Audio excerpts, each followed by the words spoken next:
মেয়ে কলেজে চলে গেছে আর ছেলেরাও স্কুলে চলে গিয়েছে। গরমের কারণে ওদের সকালবেলা স্কুল। তো আমি এখন চা খেয়ে নিচ্ছি। সকালবেলা যতই গরম থাক, চা না খেলে আমাদের ভালো লাগে না। তো সবাই অন্যান্য নাস্তা করেছে আর আমি চা বিস্কুট খাচ্ছি। আপনাদের ভাইয়াও বাইরে চলে গিয়েছে। আর এই প্যাকেটের বিস্কুটটা আপনাদের ভাইয়া ইন্ডিয়া থেকে এনেছে। এটা হচ্ছে জিরার ফ্লেভারের বিস্কুটটা, খুবই মজার। আমি বলতেছিলাম এরপরে গেলে আরো বেশি করে নিয়ে আসবা এই বিস্কুটটা। আসসালামু আলাইকুম। এই তো দুপুরের রান্নার জন্য সকাল সকালই চলে এসেছি। এখন 10টা বাজে। এখানে একটা কচি জালি এনেছে আপনাদের ভাইয়া আর সাথে আছে ঢেঁড়স। আজকে বেশি কিছু রান্না করব না, ঢেঁড়স ভাজি করব আর এই জালিটা দিয়ে নলা মাছ দিয়ে রান্না করব। এই তো সবকিছু কাটাকাটি করে নিয়েছি। ভাত বসিয়ে, ভাতটা কিন্তু হয়ে গেছে।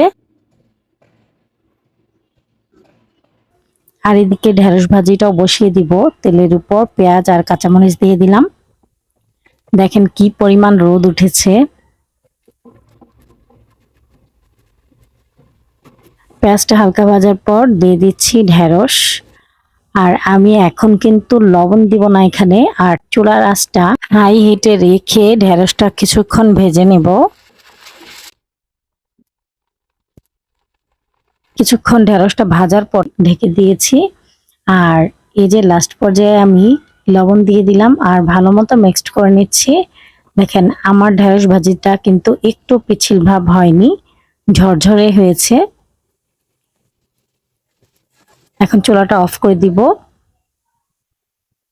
এখন মাছগুলোকে ভেজে নিচ্ছি।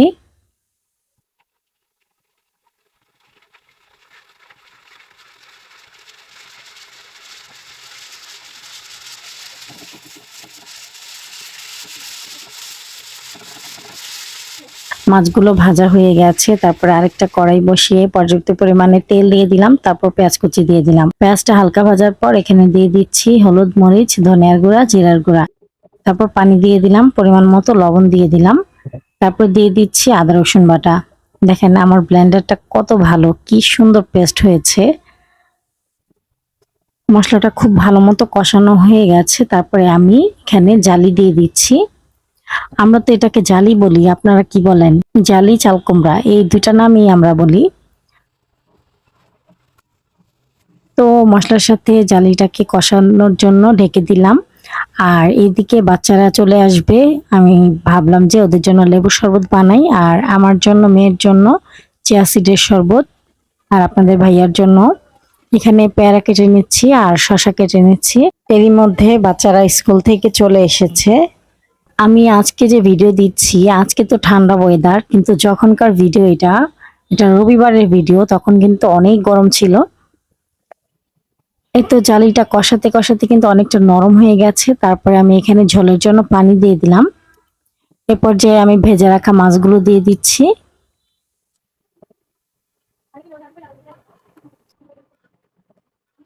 কয়েকটা কাঁচামরিচ দিয়ে দিলাম আর নামানোর আগে ধনিয়া পাতা কুচি দিয়ে দিলাম। আর একটু জাল করে নেব।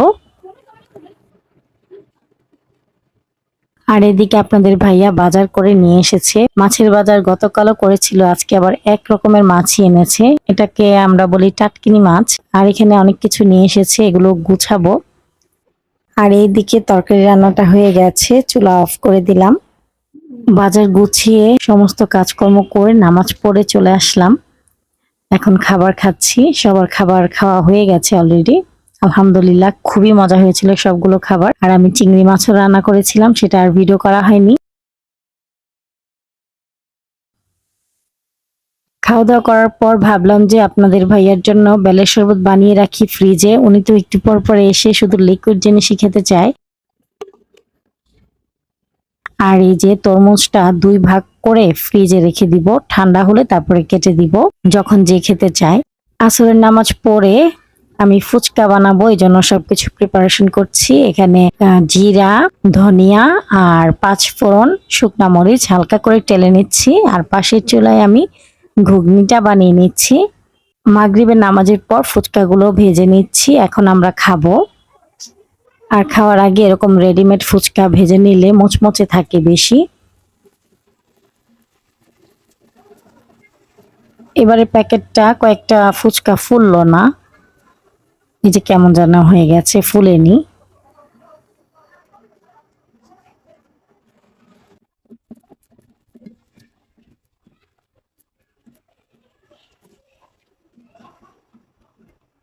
এই তো সবগুলো ফুচকা ভাজা হয়ে গেছে, এখন সবাই মিলে খেয়ে নেব। ভিডিওটি ভালো লাগলে প্লিজ একটি লাইক দিবেন। ভিডিও সংক্রান্ত কোনো মতামত থাকলে কমেন্টের মাধ্যমে জানাতে পারেন। আজকের মতো ভিডিওটি এ পর্যন্তই। আল্লাহ হাফেজ। আসসালামু আলাইকুম। আমাকে সাপোর্ট করার জন্য আমার ভিডিওটি চাইলে একটা শেয়ার দিতে পারেন। আর যারা আমার ভিডিও শেয়ার দিচ্ছেন তাদের সবাইকে অসংখ্য ধন্যবাদ এবং অসংখ্য অসংখ্য ভালোবাসা।